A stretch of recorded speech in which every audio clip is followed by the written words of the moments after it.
Dennis Rader grew up in Wichita, Kansas, leading a seemingly ordinary childhood. He enjoyed fishing by the river, but unlike his peers, he also took pleasure in torturing animals. As he grew older, he developed a fetish for women's underwear.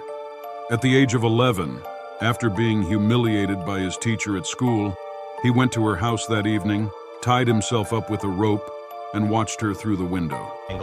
They were laying face down. He didn't just choke them, he choked them multiple times. Told them that they were going to die within a few minutes and tortured him, brought him back to life. The thing that all of us remembered was that particular line, saying, how many more people do I have to kill before I get my name in the newspaper?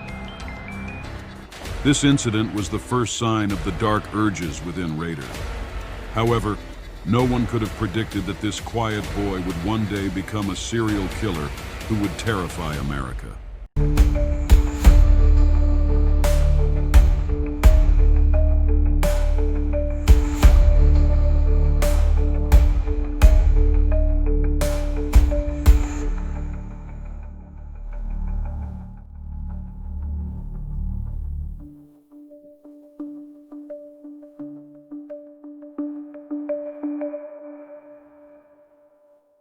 After completing his service in the Air Force, Rader returned to Kansas, got married, and appeared to live an ordinary life.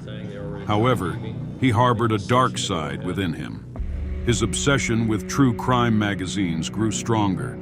He was sexually aroused by the violent images in these magazines and studied the methods and mistakes of other serial killers to plan his own crimes. Rader was intelligent and cunning, expertly hiding his dark side while behaving like a normal person in society. During this period, Rader began taking the first steps to realize his sexual fantasies. He secretly stole women's underwear, stalked women, and spied on them. As Rader's dark side gradually emerged, the city of Wichita was unaware of the impending horror. January 15, 1974. Marked the beginning of BTK's bloody journey. Rader targeted the Otero family and brutally killed 4 people that morning. He bound and killed Joseph and Julie Otero in their bedrooms. Their children, Joey and Josie, met the same fate. Joey was strangled, and Josie was hanged in the basement. After the murders, Rader taunted the police by hiding a letter detailing the killings in the Wichita Public Library. In this letter, he openly expressed the pleasure and pride he derived from the murders. BTK had chosen his first victims and was determined to take more lives to satisfy his dark urges. With these developments, fear and panic spread in Wichita. The police were on the trail of the mysterious killer, but BTK's identity would remain a mystery for many years. BTK's second target was 21-year-old Kathryn Bright.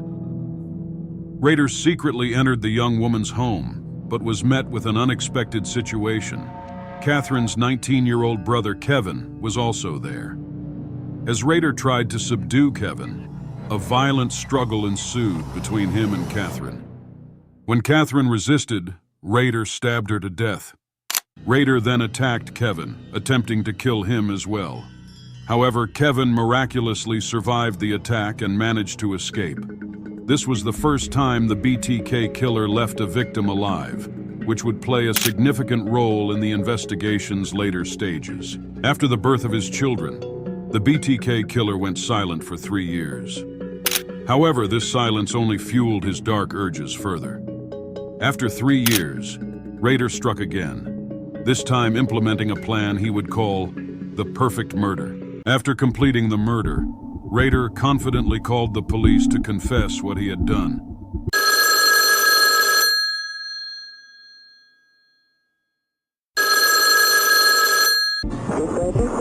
Yes, you will find a homicide South Pershing, Nancy Fox.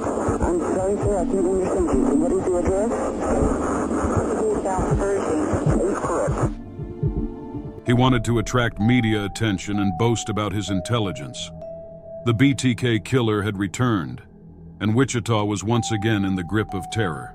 With these developments, The identity and capture of the BTK Killer became one of America's greatest mysteries. Dennis Rader, the BTK Killer, appeared to be an ordinary family man on the surface, but he harbored dark and perverse urges. Rader carefully selected his victims, followed them for long periods, and gathered personal information about them. This gave him a sense of control over his victims. Rader's sexual fantasies were based on violence and control. He took pleasure in binding, strangling, and torturing his victims. He turned his murders into souvenirs by photographing his victims in different poses and keeping these photos. Rader taunted the police, using his intelligence and cunning to draw their attention through letters he sent to the media. He saw himself as a hunter and referred to his victims as prey. The BTK Killer, terrified not only through his murders, but also by the dark side he hid behind a seemingly normal life. His story was a testament to how deep the evil within a person could go. The terror of the BTK Killer plagued Wichita until 2004. That year, Rader broke his silence by sending letters to the local media. Anyway, you can get out the DNA, right? You can't get out of your DNA unless you've had a total blood transfer and lost every organ. In these letters, he confessed to the murders, taunted the police, and played a cat-and-mouse game with them.